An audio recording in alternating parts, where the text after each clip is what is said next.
Welcome back to the Benjamin Dixon Show. I'm your host, Benjamin Dixon. You're in for the ride, so buckle up.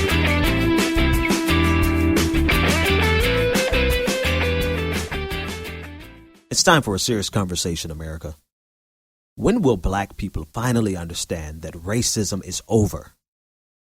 It is impossible to be racist anymore. Unless someone calls you a nigger, you can't possibly be the victim of racism. If you're black and you feel like the police have stopped you without any reason, or you feel like you've been racially profiled, remember, it's only because statistics state that blacks are a minority of the population, yet they commit the majority of crimes. So stopping you isn't profiling. It only makes sense.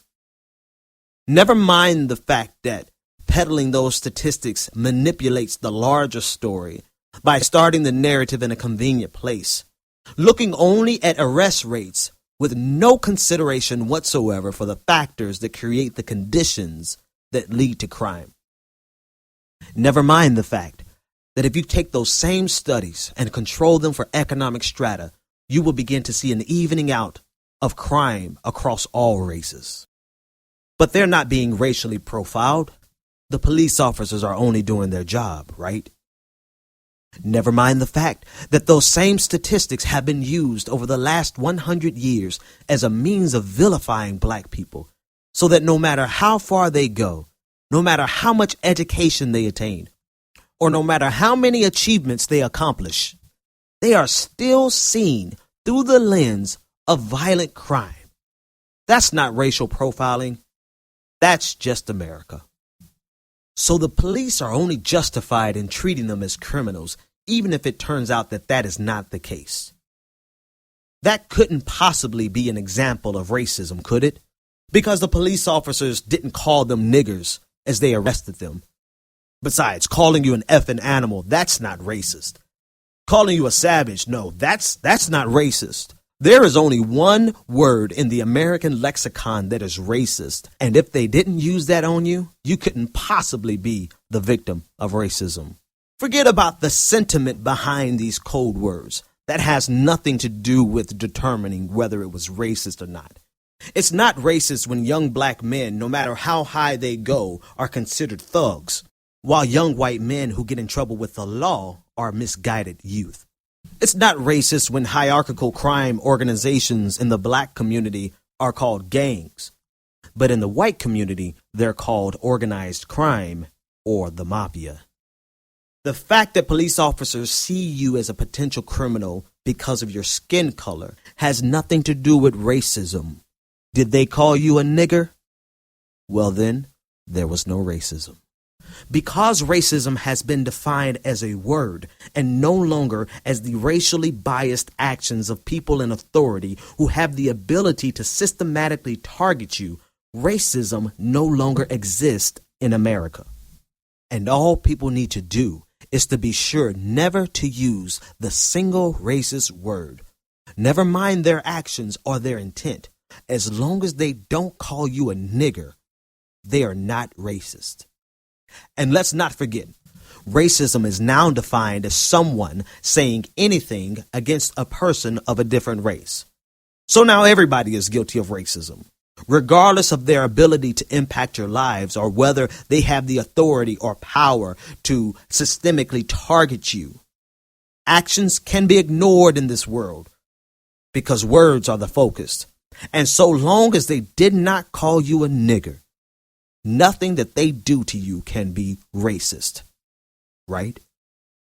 When the narrative of crime begins with the statistics of who commits the crime and never with the conditions that create the crime, then those in power are always justified in whatever actions they take against that race. And if you ever feel so inclined to speak out against these so-called injustices, always remember that you are more likely to be killed by gang members than you are the police.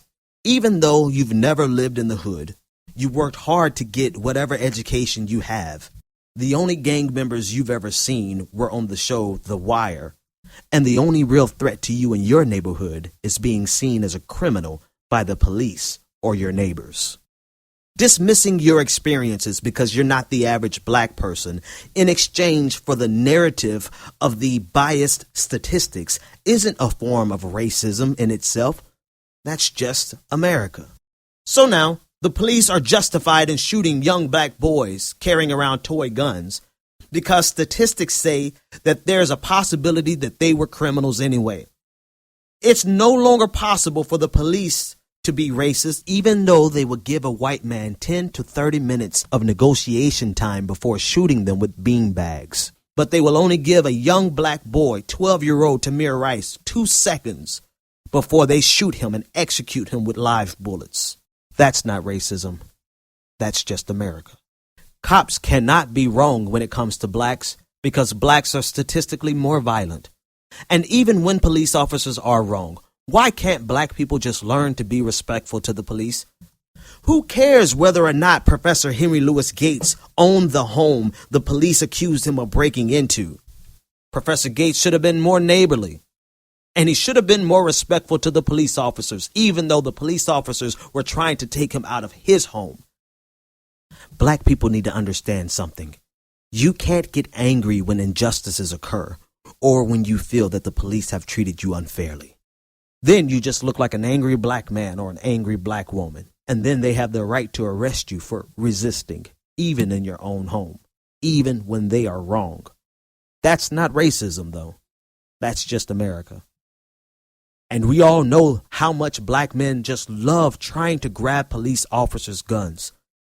I mean, every time there's a confrontation with a black man and a police officer, the police officer always says that the guy went for his gun.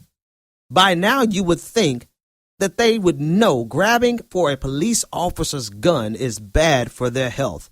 But look at those statistics. Black men are just so violent that they are always going to go after the police officer's gun. And the fact that Americans believe such an unbelievable story, that's no indication of institutionalized racism, is it? When will black people get it through their heads? Racism isn't in how people perceive you without any knowledge of who you are. Racism isn't how they approach you or how they speak to you as though your presence requires justification. Just because a person speaks down to you as if you are inferior to them doesn't mean that you've been a victim of racism. Just because you feel the pressure of speaking back to them with respect, regardless of how they spoke to you, for fear of being seen as an angry black man or an angry black woman, that's no indication of institutionalized racism. Did they call you a nigger? No? Well, then get over it. It wasn't racism. Never mind that they have the privilege of approach. They have the ability to come at you aggressively or with inflammatory words as if you are beholden to them. Never mind that they are so privileged that no matter what goes down, the narrative will always begin with the confrontation and never with how that confrontation began in the first place. No one even cares to ask why George Zimmerman felt he had the right to stalk and confront a young black teen who was just walking home. All they care is that that young black teen fought for his life, and he shouldn't have fought back, right? He should have just approached Mr. Zimmerman with yes, sir, and no, sir. He should have just been respectful because he didn't have the right to stand his ground. That right was reserved for George Zimmerman. And it's not racism because, according to statistics, he was probably committing a crime anyways. Therefore, anyone is justified with confronting him, or you for that matter. But remember, that's not racism. That's America. Let's face it, racism died once we elected a black president. That proves that no matter how many times they refer to him as the gangster president, or the welfare president, or Barack, the magic Negro, there is no racism in America. So what, you have to think twice about taking a jog in your neighborhood while wearing a hoodie for fear of your neighbors mistaking you for a thief. All that matters is that you understand we live in a post-racial society. Who cares if you have to be twice as hard on your kids just so that people don't think you're raising a thug. Be happy that Americans congratulate you on not raising a thug. And remember, it's not racism just because there is this unspoken belief that black people have to work twice as hard just to prove their worthiness. In fact, in America, blacks are the only racists left. Let's be real. We are racist when we constantly complain about being seen as criminal because of the color of our skin. We are persecuting Americans whenever we bring this up. Never mind that perception of criminality has led to the summary execution of dozens of black people, including children. Those killers were not racist. In America, we are racist for speaking out against it. Do you understand? Racism doesn't exist in America anymore because racism is viewed as the extreme actions or words that are outside of the norm of regular society. The bad news is that everything I've described is the norm, and it happens every single day. Therefore, it is impossible to be seen because it is so ubiquitous. So, black people, would you just let this go and realize that racism doesn't exist anymore? Slavery was 200 years ago. Lynchings and the Jim Crow era weren't even in your lifetime. So pay no attention to the DeAndre Hamiltons, 12-year-old Tamir Rice, John Crawford, Ezell Ford, Eric Gardner, Trayvon Martin, Jordan Davis, Oscar Grant, Sean Bell, 12-year-old Deontay Farrell, Mackenzie Cochran, Yvette Smith, Jonathan Farrell, Victor White III, Michael Brown, Rumaine Brisbane, Wendell Allen, Sergeant Manuel Loggins Jr., Stephen Eugene Washington, Henry Glover, Ronald Madison and James Brissett, Prince Jones, and Dante Price, and the host of all of the other names that I can't even name. Pay no attention to them because America would have you to believe that each of them did something so wrong that they earned their own personal execution. Because, statistics state that black people are just that violent. So they had to have done something wrong because the police would never look at them as if they were criminals without knowing anything else about them besides the color of their skin. Get it through your heads, black people. Racism doesn't exist anymore. We'll be back right after this.